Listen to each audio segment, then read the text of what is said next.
संजीव बालियान मुजफ्फरनगर के सांसद हैं और इस वक्त मुजफ्फरनगर में जाटों को मनाने में लगे हैं, किसान कानून के फ़ायदे समझाने में लगे हैं। लेकिन कुछ लोग इस बारे में समझ नहीं पा रहे कि जब आंदोलन किसानों का है, किसान आंदोलन है, तो बेहतर होता संजीव बालियान बॉर्डर पे जाके किसानों को समझाते, बॉर्डर पे बैठे किसानों से बात करते, डायरेक्ट बॉर्डर पे जाके सरकार की तरफ से राकेश टिकैत से बात करते। लेकिन इसके बावजूद सरकार ने उनको राकेश टिकैत को पास अपना नुमाइंदा बना के नहीं भेजा, बल्कि आदेश दिया कि मुजफ्फरनगर शामली के एरियो में जाएं और वहाँ पर जो खाप चौधरी हैं उनसे मुलाकात करें, उनको कृषि कानून के फ़ायदे समझाएं।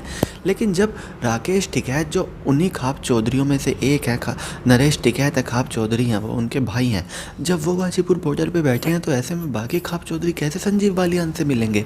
जाहिर सी बात है, जब तक राकेश टिकैत वहाँ पर हैं आंदोलन में, तब तक बातचीत नहीं हो सकती, ये बात सभी जानते हैं।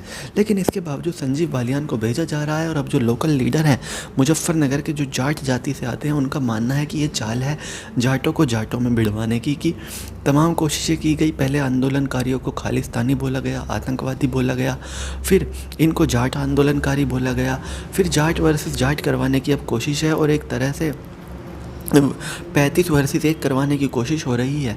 क्योंकि सब जानते हैं कि संजीव बालियान ऐसे माहौल में किसी भी गांव में जाएंगे, विरोध तो होगा ही, विरोध का सामना तो करना पड़ेगा ही।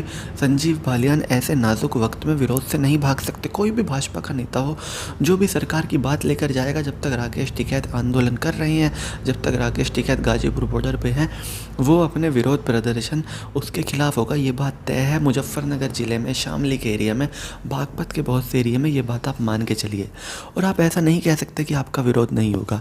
लेकिन इसके बावजूद जिस तरह से इन चीज़ों को हैंडल किया जा रहा है, पश्चिमी उत्तर प्रदेश में बहुत से वरिष्ठ पत्रकारों को भी समझ में नहीं आ रहा कि आखिर इससे मैसेज क्या देने की कोशिश हो रही है कि ये किसानों का आंदोलन नहीं है, ये सिर्फ जाटों का आंदोलन है।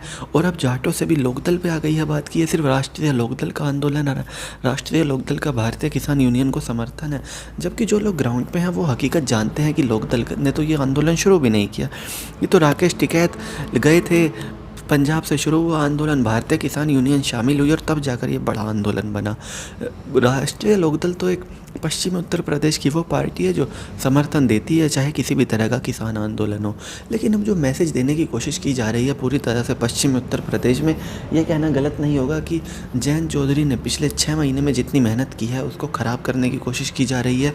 और जयंत चौधरी ने जो अपनी इमेज बनाई है पिछले 6 महीने में और लोकदल को मजबूत किया है पश्चिमी उत्तर प्रदेश में, अब उस डैमेज कंट्रोल में जुटा जा रहा है। और जिम्मेदारी दी गई है संजीव बालियान को कि ज़्यादा से ज़्यादा जाटों को अपने खेमे में ले। लेकिन जाहिर सी बात है, 2022 का चुनाव जातियों पर तो होगा नहीं, लेकिन फिर भी जाट वर्सेस जाट की जो कोशिश हो रही है, ये मुजफ्फरनगर के बड़े बड़े पॉलिटिकल पंडित देख के हैरान है कि बीजेपी के होते हुए जाट वर्सेस जाट की पॉलिटिक्स की जा रही है। और अब इसको जो हवा मिल रही है, बीजेपी के सपोर्टर ही दे रहे हैं, जो सोशल मीडिया पर भड़की हुई बातें कर रहे हैं किसानों के बारे में, जो काफ़ी हैरानी वाली बात है काफ़ी वरिष्ठ पत्रकारों के लिए भी। तो चलिए दोस्तों, मैं चिन्नू दहिया फ़िलहाल इस वीडियो के लिए इतना ही। आगे भी इसी तरह की देश दुनिया, बॉलीवुड और खेल की तमाम खबरों के लिए बने रहिए चौधरी न्यूज़ के साथ। जय माता दी।